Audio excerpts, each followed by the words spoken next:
to the point. It was nuts and bolts. It was no fluff.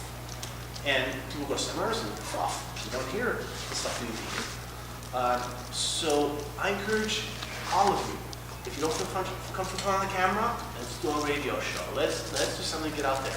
How the guy says, I don't want to see my face. Okay, we do a voiceover then. Okay, I'm in. So one over in 3 seconds. So, video. So I went to an event in early February, and I interviewed 13 people at the event. Little 8-minute videos. I put them online. People were emailing me and saying, wow, that's a good video. Have you done one take? I go, one take. Come on, one shot. I said, edit it. We do one shot. We're both professionals. We'll do one shot. And again, I want to interview the influencers. Why? Because I want to find out who wants to play. Just like PSA, I have about, in Toronto, in the GTA, about 150 people in my network are speakers. A lot of speakers. So when I got referred, a gentleman named Eric Swanson, he's president and CEO of Universal Seminars, he's the one who came to Toronto, sought me out, and then told me about Tanya Hoffman and PSA, and then things started rolling from there. He said, holy speakers, you got to do something with them. And I was doing these mini events called Power Talks, so I was bringing friends out to speak, and we were recording them. It was a lot of fun. But I knew I could do something bigger. So that's when PSA came on, I thought, hey, we're going to make this happen. And then I spoke to Anna a couple months ago when we spoke, and I was like, it happened here. I'm like, my money. Because that little challenge that I go, I haven't got a head start on me. So I'm like, I didn't start till, my first event till February. She's already done 3. I'm like, oh man. Because my goal is to put 100 members in my PSA group in 2014. So I'm like, way behind. So I got to catch up. But I've had people call me. I started promoting on my newsletter. I got a list going of about 20 people who I've talked with, who I've spoken to. But again, it's all about doing that. And there's a lot of people use it. Biz Launch and real estate networks, they all use video. We all have the same access. I use my friend, we put an iPad and do a video. Put it on the computer, upload it, and it's done. And you'll be surprised the impact that has. So if you're not comfortable with video, speaking at the end, I'm very sure we can figure out a way to get it moving. So this is what I get. Images and headings. So with newsletters, the biggest thing is the subject line, what you're saying. My subject line was way too long and way too wrong in the beginning until I changed it. Then I started seeing not just open rates and click-throughs, but I kept failing until I got it right. So now mine says events, articles, and contests. Events, articles, and big events. People started responding, coming to my events, because I was telling them what's on there. Sometimes I can use newsletters, what does the title mean? I couldn't get past the title and I didn't watch the newsletter. And I get a lot of newsletters. You know, I have a whole folder of newsletters that I get. But again, you have to be attractive. Anybody heard of Pinterest? Pinterest? Who's on Pinterest? Woo! I'm only, there's 98% women, 2% men. I represent the men. Okay, I have 80 boards, I have issues, and let's just leave it at that. Pardon? 80 boards. 80 boards, yes. I love Pinterest. I mean, I have boards on cooking, I have books on shoes, famous people that I've met, a lot who haven't met the president yet. Getting there, I met a Obama lookalike. I met an Ed Norton lookalike. He's really good. Like the Ed Norton lookalike, he went to a lookalike house and he didn't make it. I go, give me the producer. Send me the producer. So it's so fun. So I think my iPad over my camera, over my phone, everywhere. And again, this Eric Swanson says, I just take pictures, man. It doesn't matter who they are, take pictures. And I go, Madonna was in town, I missed her. It was like she opened a new car called Hard Candy, and that was not possible to get to that. So again, Pinterest is a cool way. Most of the women who are on there putting up their wedding dresses and things like that. Now it's gone into food and other areas. So I do potlucks, so I have put pictures of my food that I bring. So again, let's put some dumb stuff on there. Again, events. One of the things I find is everywhere I go, I brought my video camera with me for at least a couple of years. Why? So I wanted to see what I was doing. And in November, Lisa Cameron sat me down, because I sent her 2 of my videos, and she said, we gotta talk. I was like, oh man. She goes, one of your videos, you said I about 90 times. I was like, went back and watched the video, I think it was 1 to 90. So in December, I did a talk to Microsoft, and I completely redid my talk. I couldn't believe the engagement. And I had people say more, say more. Really? And again, it was just that engagement. One of the things my mentor, Casey, used to say, goes, Terry, not Casey, Terry used to say this, if you can get the women engaged, don't worry about the men. If you get the women laughing really at, that's the energy of the room. The men, not so much. And I started watching it, I go, yeah, if I get the women, that's why I do all these women's groups. I go, if I get the women nodding and smiling, then at least we're on the same page. We're not on the same sentence, but on the same page at least. So, again, it was all about moving forward and just getting better. As you see, it has to be engaging, just like Doreen. You have to be engaging, even in 10 minutes. There's a place called Mo Mondays that maybe you should come out and speak. Mo Mondays. It's in Toronto, but we can find out which area. It's in Guelph, David. Was it going well? Way to go. Way to go. Sorry, I have to do that. Sorry. I spoke at Mo Mondays in Toronto and in Elkville. Yeah. Yeah, they're having Mo Monday Awards on the 24th in Toronto. No, because Guelph is on the 24th. Oh, is it? So in Toronto they're having the Mo Mondays Awards.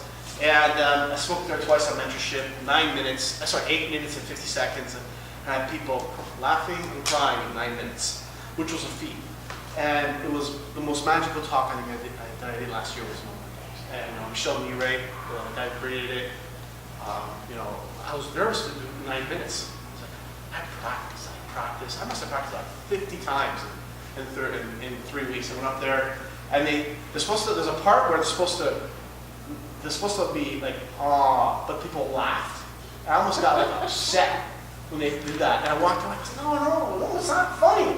My friend Jack says, no, that's what it's supposed to be. It's supposed to laugh at it, because after that, you explained to them what was going on. So it was funny. I was there for the punchline, it's just like, oh, but they all laughed.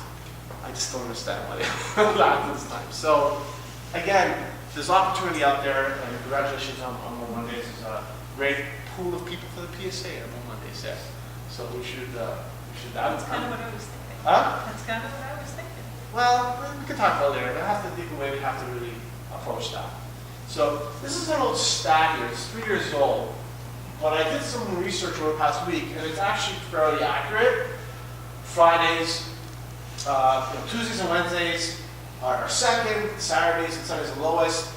It's really on Fridays, but people are interesting. They did a survey at Constant Contact, and it was Mondays and Fridays were the worst days to do newsletters, and I'm sorry, the best days. So the best newsletter, and I was like, I didn't do newsletters for like 6 months, and then I switched to Monday and a Friday. I couldn't believe the engagement, because I've never downloaded their surveys ever again. Right? It's that powerful. The last thing we do is this is where we get into strategy, because I don't get much time left. Promote and formulate. These are 3 important circles that if you can organize these correctly, things can happen. The issue is people spend too much time on promotion, not enough time on informing, and very time on relating, and they mess everything up. And I draw these circles when I do my training. I draw them up and I go, okay, what are we doing here? And this is where pen and paper come in. And that's why I got my website that way. I mean, pen and paper. I mean, I was getting, my brain was atrocious. I was like, I'm getting good at writing because I'm using paper and pen all the time. So, promoting, inform, relating. 3 things. You have to be cognizant. Content. What's the most popular thing happening right now, besides my mayor of Toronto? The Olympics. So I tweeted, I took a picture with the Team Canada jersey 2 weeks ago at the HRPA event in Toronto. I'll be going like this with the jersey. We tweeted it with the hashtag Go Team Canada today. And I'll probably do it again tomorrow and the next day. My friend Betty goes, that's a smart aleck thing. Like, what do you think? It was the Olympics. So content is important. That's why over the next number of weeks, I'm most likely communicating with fans. Like, what can we do to start generating some more interest with PSA? Can we do some tweets? Can we do an interview? I don't want to do stuff with Tanya, but again, it's all about that content. I think that's the most important thing moving forward for the group is what can we do here? What can we do with this? This is what drives everything right here. It's content. And sometimes you see on Facebook, watermelon. You see pictures like this on Facebook, or if you want to join Belleville's Farmers Market on Facebook, they post some hilarious things. Why are there bananas at 2 a.m. in the morning? I work at a place when I was like, Centennial College. That's true. They're sitting in a hallway there guarded by dogs. But they dogs guard bananas because they will steal. Story. It's a true story. I don't know. Lots of them are passed. So be the expert. So at the end of the day, all of you ladies in here, all experts in something. So it's not what you know, it's about what you know. And my goal, moving forward, is to explore that. It's what you know and how you discern it. Doreen shared her story for 9 minutes, and we're like, tell us more, because we're gravitating to that. And I've challenged myself to do some shorter talks the past couple of years, because I knew maybe long talks was great, but short talks were going to be challenging. Mondays, other talks like that, I got better. And this is the power of understanding what you do and how you can be better at it. Some examples of, you can reuse content. So if I I interviewed a bunch of people in the past 2 years on radio shows and all that. I have it all on my website. I've spent all of December putting all that content on 21 Connections so people can download it, watch it. So when I give you my business card, there's a lot of content on that that you can spend literally 30 days going through. It's very powerful. I have even more videos I'm going to bring it down the road. So again, you can reuse content. It's a very, very positive thing to do. So at the end, is what I said to Doreen. It's all about authenticity. And that's what I leave you with. We all want to be authentic in some way, and we can. I tell people, I shot a Harlem Shake video last year. And if you go jamming Jim Harlem Shake, you'll see me do 50 seconds of moves. And like, why do you share that? Why not? It's me. I think we have to be able to be authentic. And if there's one thing I leave you at, is try and find a way to do that. And when you do that, we'll be asking for more like doing this. So thank you much for sharing, because that's what it's all about. That's how you build referrals. One Mondays and all that, you build from that. So that's me. Again, I went a little bit over, but thanks again for the opportunity, and I look forward to the success here with the PSA in Cambridge and Ontario. Thank you. Are there questions for Jim? All right. I'm seeing yes. Oh. See, you can't come into a room full of women and So- say you can dance and not Well, dance it's all straight. fine. So I get, there's a camera that comes in and they're dancing to a song. And then I come out, I rip out my shirt and I have a shirt that has a tie on it. And I do this little turnaround. And then everybody else joins in dancing like crazy after they didn't like me. So you can go Jamming Jim or Harlem Shake. Jamming Jim Harlem Shake to watch it. But again, it's like 200, it's got like 250 views. Can't go 1,000. Can't go 1,000. My friend Jacques is like 150. Yeah, you post it once a week. I go, I know. But again, it's you doing authentic. I think that's great. So.